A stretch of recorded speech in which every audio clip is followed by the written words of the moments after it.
Okay. Good morning, all. Can you guys able to hear me? Yes, sir. Okay. Yes, sir. Okay. Fine. Sir. Who is the CR in this particular batch? Who is Ramchandra, sir. Is he there? Ramchandra?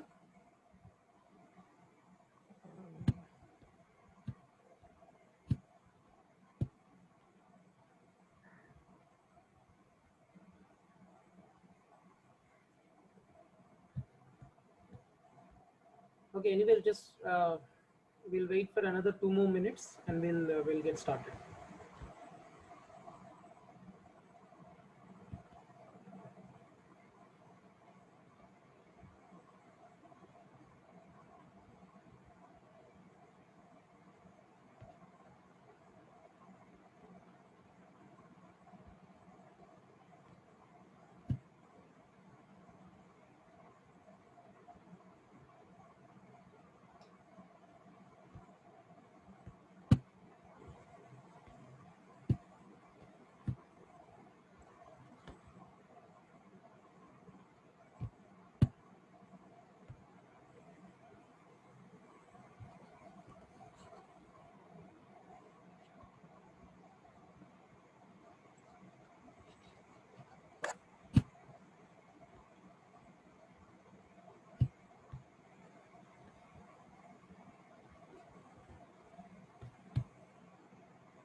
Okay, fine.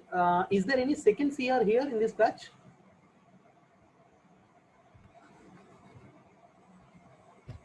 Hello?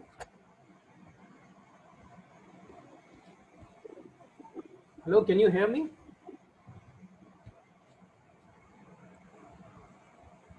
Hello? Chandrasekhar, sir. P. Chandrasekhar. Pin number 5. Pin number 5. Chandrasekhar, please respond. Unmute yourself and you can. Good morning. Yes. Okay, fine.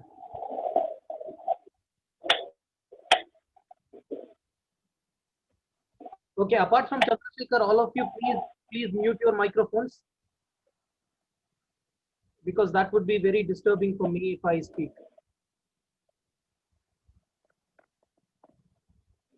Fine. Still there are some people who are, but anyhow, I cannot take more time now. So, okay, I'll straight away join.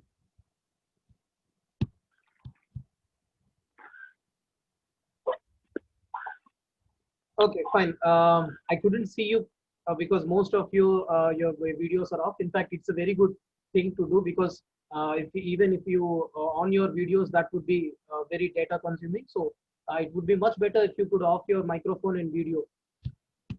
Um, so it's been almost, I think it's been 5 months. So maybe it's more than 5 months that we have met physically because of this pandemic, which has erupted in the midst of us.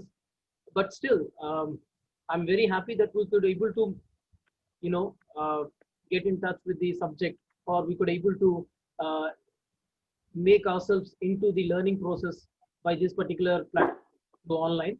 I'm very thankful to the Chaitanya Engineering College, as well as to all you guys who have come forward for this lecture or for this particular course. As you know, as you might have already gone through the timetable, uh, it's almost my periods would be in second and third periods. You know, even in your regular classwork also, even in normal physical classwork also, this would be, even any other timetable might change. The FEM subjects would not change. It would be in morning itself, both for both of your sections. Okay. So with this background, I just wanted to quickly get into the subject because it's been almost more than 10 minutes that we have entered into here. So what I'll do now is, okay, before I get into the slides, let me just tell you, let me just tell you that anyhow, Chandrasekhar, is my audio audible to you all? Yes, sir.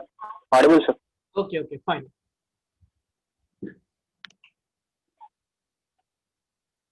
So we'll be having a course lesson plan. Course lesson plan will be given to you maybe tomorrow morning or in the evening, today evening itself.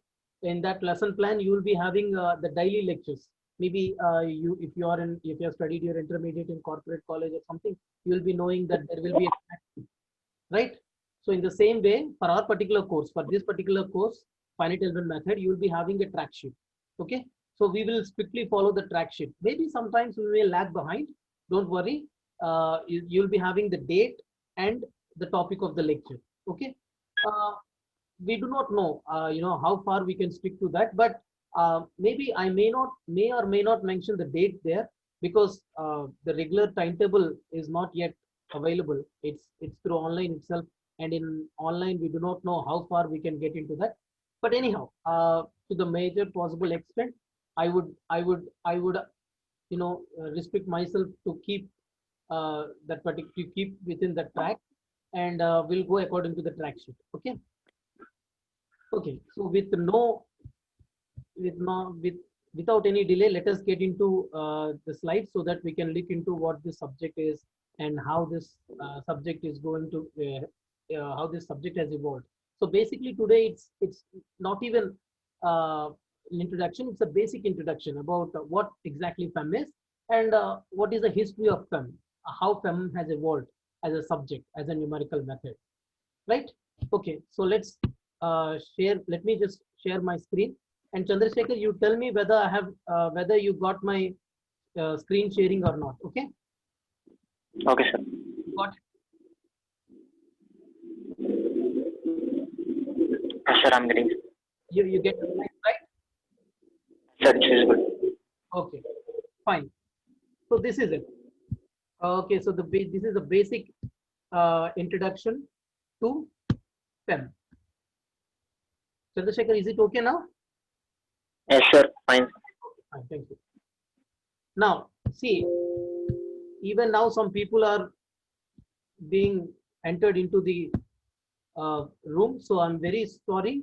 I now have allowed them to enter, but from tomorrow or from this class onwards, you will be given only 5 minutes, and within that 5 minutes, you should enter, because see, it would be always disturbing for me if I keep on entering, right? So please don't do that. Please enter within that stipulated time. Okay. So this is the introduction to FEM, and because we are in online and this is being recorded, I just have to introduce myself. I'm Grace Sudhir from the Department of Mechanical Engineering. I'm an assistant professor here in the department, and from Chaitanya Engineering College. Okay. So with this little background about myself, you know about me, and from the past 1 decade, that means from the past 10 years, I have been acquainted with this particular subject. I have been got myself into this particular subject. Okay. Um, exactly 10 years before, when I was in my final year of engineering, for the first time I was introduced to this particular course, finite element method. And from there on, I have become a teacher of this particular subject.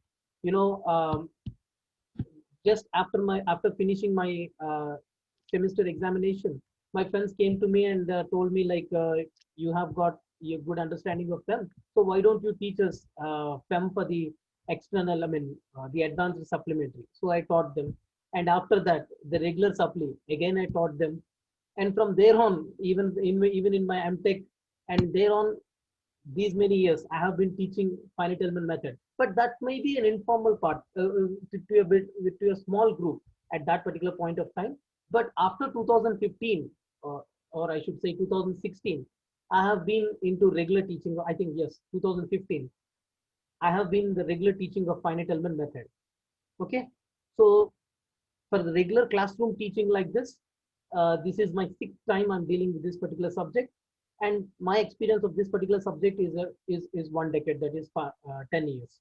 Okay, so with this background about myself, and let me just also tell you that along with heat transfer, I will also take finite element method. In fact, heat transfer for a regular group or a regular classroom setting, I have only taught for 5 times. But finite element method for a regular classroom setting like yours, I have taught for 6 times. So in fact, FEM is the most common subject to me, which I taught many number of times along with heat transfer and fluid mechanics.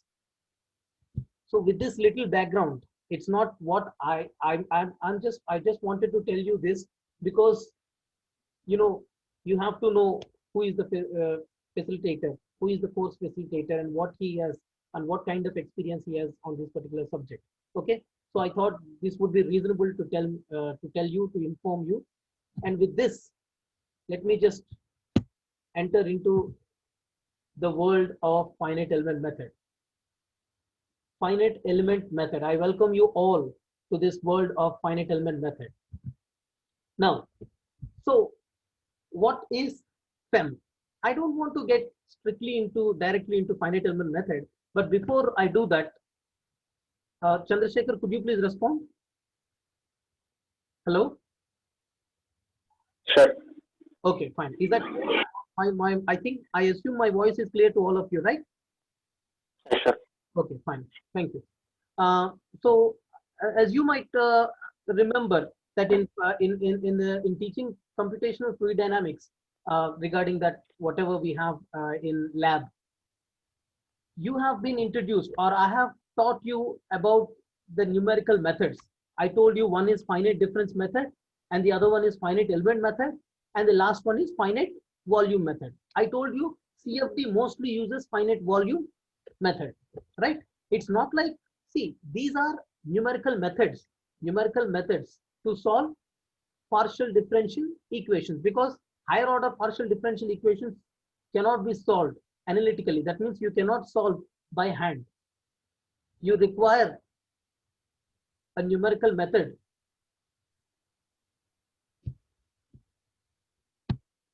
Hello? Hello? Hello. Is that clear to you? Yes, sir. Okay. I think my slide is clear to you, right? Yes, sir. Okay, fine. So I told you that you have been. I told you that finite volume method is extensively used for computational fluid dynamics problems, but it is not like, see, it's simply a numerical method. You cannot assume that even for computational fluid dynamics problems, finite element method can be used or finite difference method can be used. But given that particular fluid dynamics problems, people more tend to use finite volume method rather than finite element method and finite difference method. Okay, so in very simple terms, I should say finite element method is a numerical method of solving system of partial differential equations. Now you may ask me, sir, why don't we solve it? Why don't we solve it normally? What is the reason for having this method? The reason for having this method is we cannot get an analytical solution. I think if you could remember whatever we said in those lectures, finite any numerical method has been evolved just because we cannot solve it analytically. If you cannot solve any partial differential equation analytically, we need to have a method. We need to have a method so that we can implement that method in a computer and we get the result. Okay. So analytical solution is always exact solution. It is 100% correct, right? Numerical method is not such an exact method, right? But it only gives you approximate solution.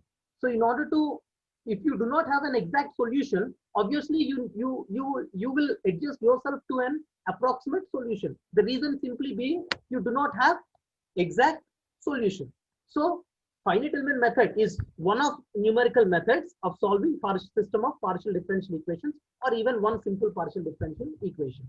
Okay, so now you have to understand, what you have to understand is the 2 points. One is finite element method is a numerical method, just like finite difference method and finite volume method. It's a mathematical method basically. And why do we use this numerical method?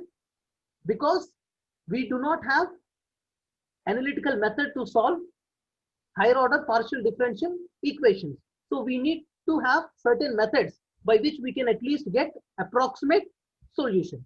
So that is the reason we use numerical methods, and one such numerical method is finite element method. And what does it, what it does? It reduces, or it converts, I should say, a system of partial differential equations into a system of algebraic equations. It converts partial differential equation to a system of algebraic equations. And now once you have algebraic equations, you know, using matrices you can solve n number of simultaneous linear equations, right? So this is how. Okay, somebody has raised hand. If he wants to say something, yes, he can.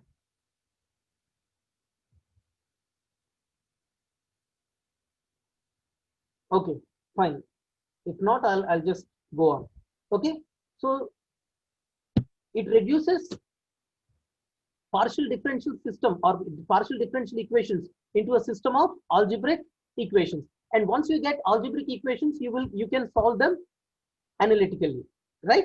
I mean, you can solve, once you get algebraic equations, you can solve these algebraic equations and you can get the result. And now you may ask me, sir, where is this approximate comes? Just like mathematical method, you are solving numerical method. Then why is this approximation? Why there is error? Whenever we say approximate, it is not exact, right? It is not exact. So you may ask me, sir, where is this error comes from? This error comes from when we convert the partial differential equation into a system of linear algebraic equations. Now, partial differential equation or set of partial differential equations, if you solve this partial differential equation, you will get an analytical solution. But instead of that, you are converting this partial differential equation into a system of equations. How we do that, we will see once you get into problems. But what you need to understand here is we are converting partial differential equation into system of algebraic equations. So this conversion will have certain error. So that is the reason you will never get analytical solution. I mean, you will never get exact solution because you are not solving exactly the partial differential equation. You are indeed converting that partial differential equation to a system of algebraic equations, right? And that is the reason you will in numerical methods, in any numerical method, not just in finite element method, in any numerical method, you will never get exact solution. You will only get approximate solution. Now you may ask me, sir, why? Why do we then resort to this particular method if it only gives you approximate solution? Because there is no other choice for me. I want exact solution, but I cannot. So I have to settle down with approximate solution, right? So just 1 second.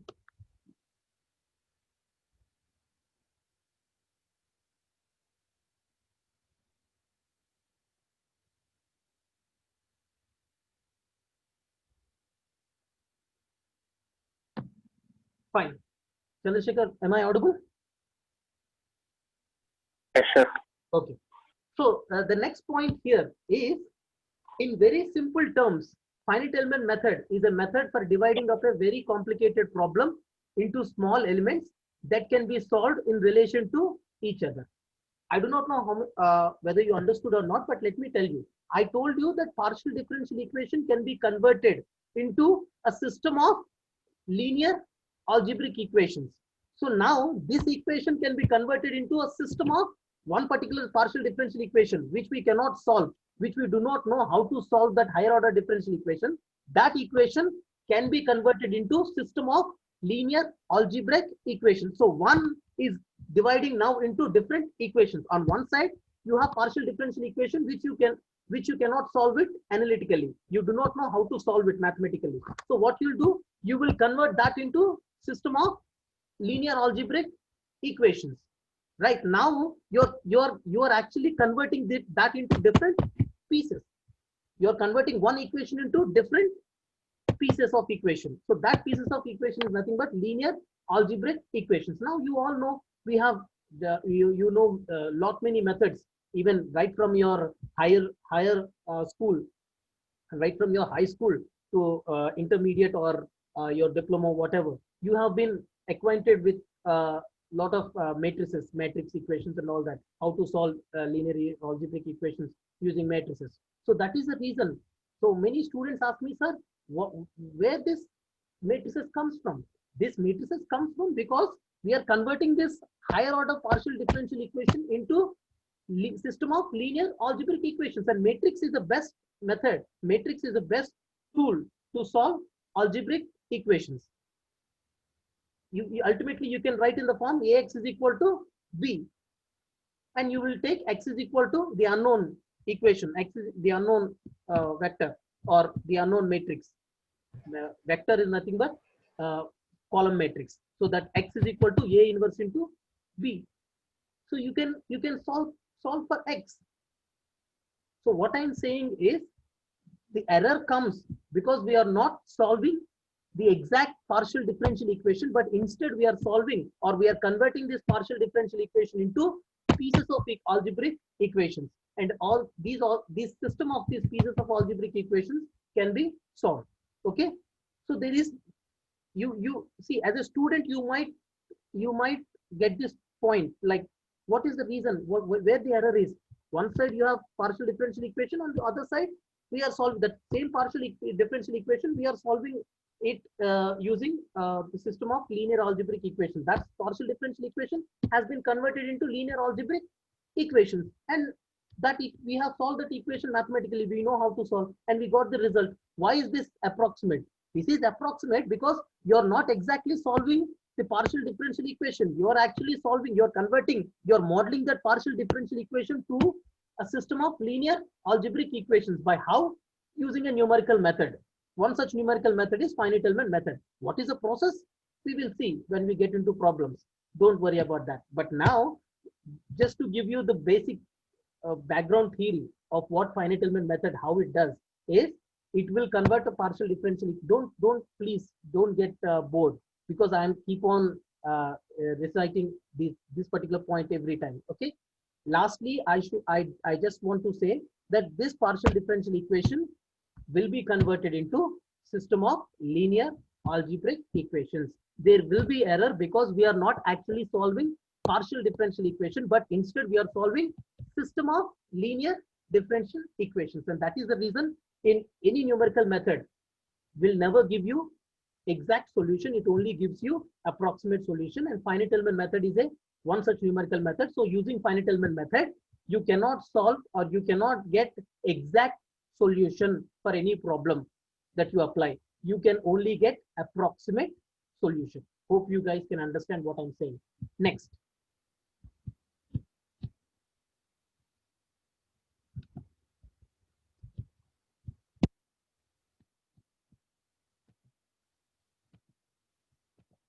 Okay, now you see here, if you could understand this within 5 minutes, I think I have only left with 5 minutes or 10 minutes hardly. Please listen very carefully. Yeah, if someone has raised their hand, if they can want to talk, they can.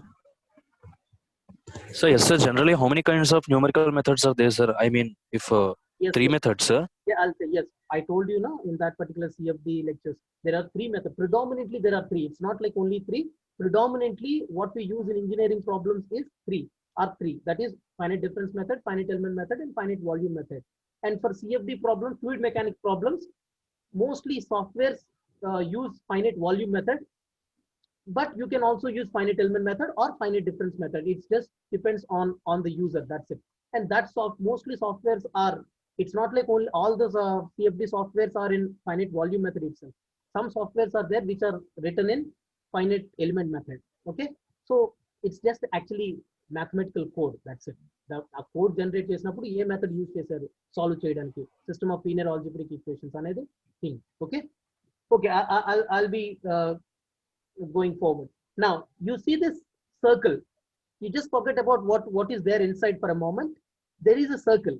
Now if I ask you what is the perimeter of the circle, or let us suppose what is the surface of the circle, what is the surface of the circle, okay, the cross sectional part, you may say pi r square or pi by 4 d square. It's okay, but what how do the people in the ancient days have come to the solution of this particular the area of a circle? Now it would be very interesting that they do not know pi, because pi was not made. I was talking about long before. Pi was not introduced at that particular point of time.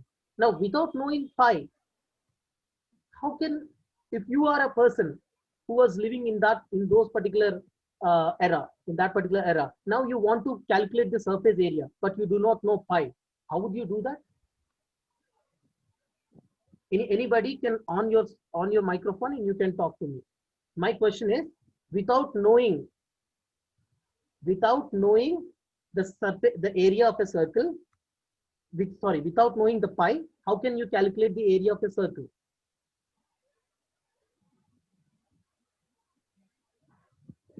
Anybody?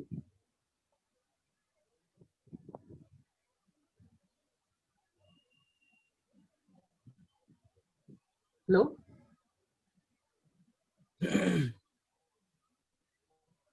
Anybody?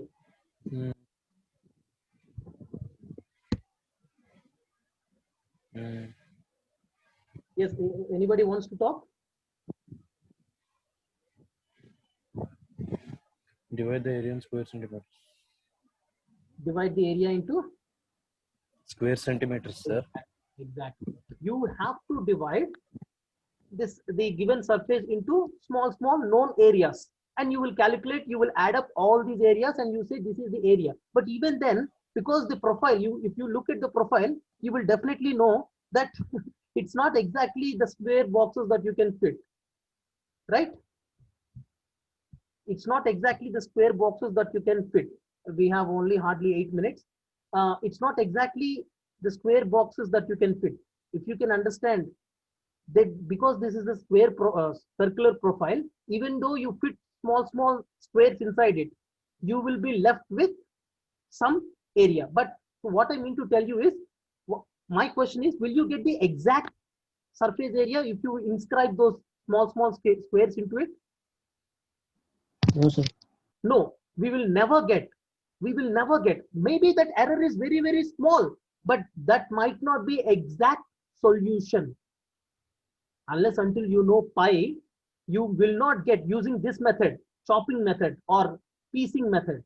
What you do, you will piece the given domain inside into small squares, and you add all the squares and you say okay, this surface area is, for example, some 40 centimeters square or 30 centimeters square, whatever, right? Whatever small you go, however the small sizes, you may even go for mms, or you may even go for micrometers. But then, given the profile, you will never get the exact solution, whatever may be that particular error. You will definitely get an error, because we do not know what pi is. And ancient people have used these kinds of methods.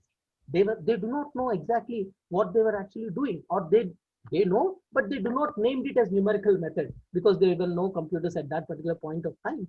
So they didn't meant to call it in that way.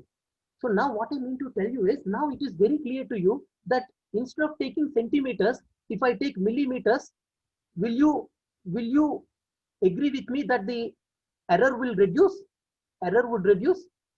Please, I just want the answer. Instead of going for centimeter squares, if I go for mm, will my error be reduced? No, sir, it will remain same. I think so. Now, Uh, why that? Why don't the error reduce? Because instead of taking centimeters, you are actually taking millimeters, so that the curves ఎక్కడైతే ఉన్నాయో curves దగ్గర మీరు ఈజీగా fit చేయొచ్చు. Just try to imagine this, because I cannot draw. Just try to imagine that here you can actually, instead of putting centimeter blocks or square centimeters, you can, if you put millimeter square size blocks, then error, because that curvature you can easily fit. Even then, if you go for micrometer, you will hardly don't find any small gaps like this. అందుకే ఇక్కడ చూపించాను gaps. ఎందుకు, if I go for big centimeter square or something like that, there will be certain gaps. Okay, hope you understand what I'm saying. There will be certain gaps here, right? So in order to fill that gaps, our gaps kuda raakunda nak surface, if I want the surface area to be calculated, then what I probably do, I will go for small blocks, so that I can fill the entire surface area, because ultimately I want the surface area. I need to fill with different blocks. If I take small blocks, I may not get this that left out spaces. Even then may not be this much big spaces, but even then there will be some minute which I may not see with naked eye on my computer pixels. You cannot 100% fill the entire surface area with whatever the small blocks you take. That is the reason I'm saying there will be certain error. There will be certain error. And that is the reason you will always end up with an approximate solution, but not an exact solution. Almost it will be that approximate. So if you go for some micrometers, that approximate solution may be almost that approximate solution may be almost equal to exact solution. For example, if the error is less than 10 to the power of minus 6, 0.000001, then obviously I would say, okay, this is almost exact solution. But then there is error. So that is the reason. If you just calculate pi by 4 d square, then it's the exact solution, because you know perimeter. I mean, you know pi. But of course, not exact. Not every calculation is exact. But whatever it is, that is, we have an analytical method, that is pi by 4 d square. You know, and you can substitute it. You can substitute the value, diameter value in it, and you can get the result. But here you do not have that pi by 4 d square.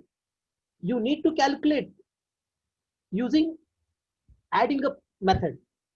So this is nothing but finite element method. This domain, the circular domain, is the domain given to you, and you do not know. For example, the equation for that surface, now here I have said surface area. Okay, forget about it for a moment. I just wanted to take an analogy, that's it. So for example, a bar is given to you, a bar, certain length, a length, for example, 1 meter length bar. Some forces are acting on the bar. For example, it's that bar is actually, let us say, beam, a span of simply supported beam having a span of 1 meter. Some forces, vertical forces acting on it, and for example, you do not know how to solve that partial differential equation. So then what you do, you cannot simply leave it. What you'll do, you will use numerical method, or you will use a finite element method. What you'll do, you, instead of taking the entire length, what you'll do, you will chop it into different pieces, and you will calculate individual pieces, and then you add up to the entire domain, and you say, okay, this is my result. These are the forces acting, or these are the stresses acting. But then but then you're not actually solving partial differential equation. Remember, you are actually solving system of linear algebraic equations, right? Here in this case, I have given you some analogy. That's it. What I mean to tell you is, for example, in place of this surface area, if you have, if you want some beam stress acting on a beam, then you cannot take exact solution. I mean, you cannot take it completely. You do not know the partial differential. You do not know how to solve the partial differential equation. So you will chop it into different pieces, and you then, just like this particular analogy that I told you, you will take small blocks and fit, and you see that there are no gaps left. If there are gaps left, if you want finer, even very fine or very good approximate solution, which is almost equal to exact solution, then you have to go for more number of pieces, more number of subdomains. If you consider this circular surface area as domain, if you cut it into different, or if you place that, if you separate into different blocks, if you partition it, then we call it as, each partition is called subdomain. For in some simple problems, some simple partial differential equations, your approximate solution may be equal to exact solution. You may ask me how. For example, you take a rectangular block. Sir, on that particular bar, rectangular bar, some forces are acting on it. Okay. So what you'll do, you will partition into 3 rectangles. One rectangle you will partition into 3 rectangles, and you can calculate 3 or 2. You can simply calculate, and even if taking one domain easy ankondi, rectangle ankunta, I can simply inscribe rectangle in it. It exactly matches, and you may get the exact solution. But it's not like every time we get the exact solution or very close to exact solution for all domains. Particularly when you have complicated loadings, if it is a structural problem, complicated heat sources, if it is a thermal problem, and all that. Okay. So finite element method, in your particular syllabus, you will be having mostly structural problems. 80% or 85% of your syllabus is for structures. It's not only used for, in the next class, we are going to see the history, how finite element has evolved, and we also going to see the applications, right? So it's not like every time we use this finite element method for structural problems, even though you have predominantly your syllabus is for structural problems, but we also use for fluid mechanics, electromagnetics, and so on and so forth. It's only about the partial differential equation. It's a numerical method, and it is not a subject. It's just a mathematical method. So with this background, I want to complete my presentation today, because I have only seconds left. And thank you all for participating. Chandrasekhar, would you please respond? Sir. Okay, so thank you all for Thank you, sir. participating. Okay, now you may leave. Thank you. Thank you. Thank you, sir. Thank you. Thank you, sir. Thank you, sir.